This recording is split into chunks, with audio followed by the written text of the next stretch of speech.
Hello दोस्तों, welcome to DS campus. DS campus में आप लोगों का स्वागत है।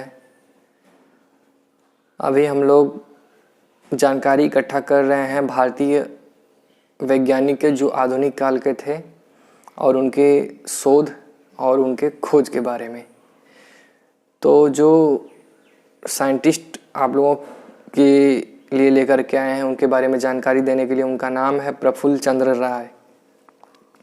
तो प्रफुल्ल चंद्र राय जी का जन्म जो हुआ था वो 1861 में हुआ था और उनकी मृत्यु 1944 में हुई थी। बंगाल केमिकल्स के संस्थापक आचार्य प्रफुल्ल चंद्र राय ही थे, यानी कि जो बंगाल केमिकल्स नाम की जो फैक्ट्री है उसके जो संस्थापक हैं वो प्रफुल्ल चंद्र राय जी हैं। इनको भारतीय रसायन शास्त्र का पिता कहा जाता है। प्रफुल्ल चंद्र राय को भारतीय रसायन शास्त्र का पिता कहा जाता है। उनके उल्लेखनीय कार्य में हिंदू रसायन शास्त्र का इतिहास शामिल था।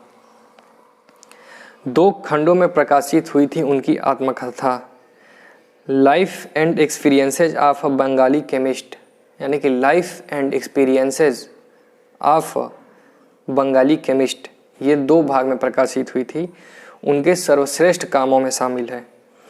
यह आत्मकथा उनके जीवन और समय पर प्रकाश डालने के अलावा उनके विशेषता बताने के अलावा जो काम किया था इसमें, अब मतलब बताने का अपनी आत्मकथा में उन्होंने दिया था कि विशेषता बंगाल और सामान्यतः भारत के बौद्धिक इतिहास को बताता है।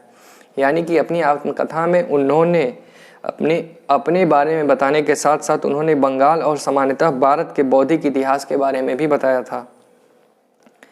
वे गिलक्राइस्ट स्कॉलरशिप पाने वाले प्रारंभिक छात्रों में से थे। 1887 में उन्होंने डॉक्टर ऑफ साइंस की उपाधि पाई थी।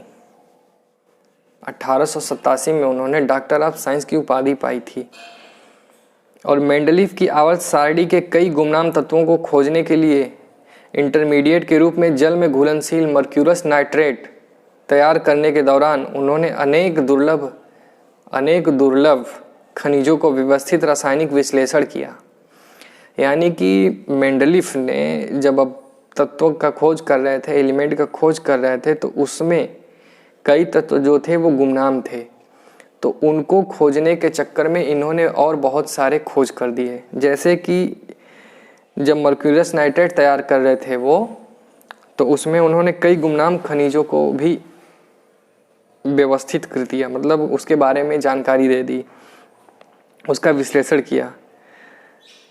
और उस समय इसे केवल एक यौगिक माना जाता था। उन्होंने बाद में लिखा कि मर्क्यूरस नाइट्रेट, उन्होंने अपना बाद में एक स्टेटमेंट दिया कि मर्क्यूरस नाइट्रेट जो है वो, उसकी खोज ने मेरे जीवन के नए अध्याय की शुरुआत कर दी। उनका एक और उल्लेखनीय योगदान अमोनियम नाइट्रेट का शुद्ध रूप से निर्माण रहा है। यानी कि अमोनियम नाइट्रेट का बात करें कि अमोनियम नाइट्रेट का शुद्ध रूप से आविष्कार किसने किया था, तो वो है हमारे प्रफुल्ल चंद्र राय जी। 1911 में ब्रिटिश सरकार ने उन्हें नाइट की उपाधि से सम्मानित किया।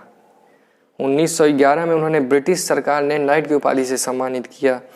1933 में काशी हिंदू विश्वविद्यालय के संस्थापक पंडित मदन मोहन मालवीय जी ने आचार्य प्रफुल्ल चंद्र राय को DSc यानी डॉक्टर ऑफ साइंस की मानद उपाधि से विभूषित किया। वे महान वैज्ञानिक एवं शिक्षा शास्त्री थे। वे आधुनिक भारत के शिल्पकारों के मूर्धन्य भी थे। तो प्रफुल्ल चंद्र राय जी बहुत ही कम उम्र में क्या इन्होंने किया कि इनको क्या मिला, स्कॉलरशिप। किस चीज़ के लिए? शोध के लिए, ठीक है। और इन्होंने जब मेंडलीफ के आवर्त सारणी में जब कई तत्व गुमनाम थे जिनका खोज नहीं किया था उन्होंने, तो उसको खोजने के चक्कर में ये क्या किए थे, मर्क्यूरस नाइट्रेट बना रहे थे। तो जब मर्क्यूरस नाइट्रेट बनाते समय इन्होंने कई और खनिजों के बारे में जो है अपनी वक्तव्य लिखी, बताया उनके बारे में। और इनका मानना है कि जब वो मर्क्यूरस नाइट्रेट का खोज किए थे तो ये उनका एक बहुत अच्छा समय था। यानी कि इनकी ज़िंदगी बदल दी, कि जीवन के एक नए अध्याय की शुरुआत कर दिया था मर्क्यूरस नाइट्रेट की खोज ने। और इनका जो है सबसे अच्छा खोज ये भी माना जाता है कि अमोनियम नाइट्रेट का जो शुद्ध रूप से खोज है उन्होंने ही किया था, प्रफुल्ल चंद्र राय जी ने ही किया था। और काशी हिंदू विश्वविद्यालय के संस्थापक द्वारा ये सम्मानित किए गए थे। और काशी हिंदू विश्वविद्यालय के संस्थापक जो थे वो थे पंडित मदन मोहन मालवीय जी। उन्होंने इनको अपने यहाँ बुला करके डॉक्टर ऑफ साइंस की उपाधि दी, ठीक है। और ब्रिटिश सरकार ने 1911 में इनको नाइट की उपाधि से सम्मानित किया। तो ये था प्रफुल्ल चंद्र राय जी के जीवन के बारे में और उनके शोध और उनके खोज के बारे में। तो जल्द ही मिलेंगे अगले वीडियो में किसी नए साइंटिस्ट के साथ। तब तक के लिए धन्यवाद। Thank you for watching DS campus.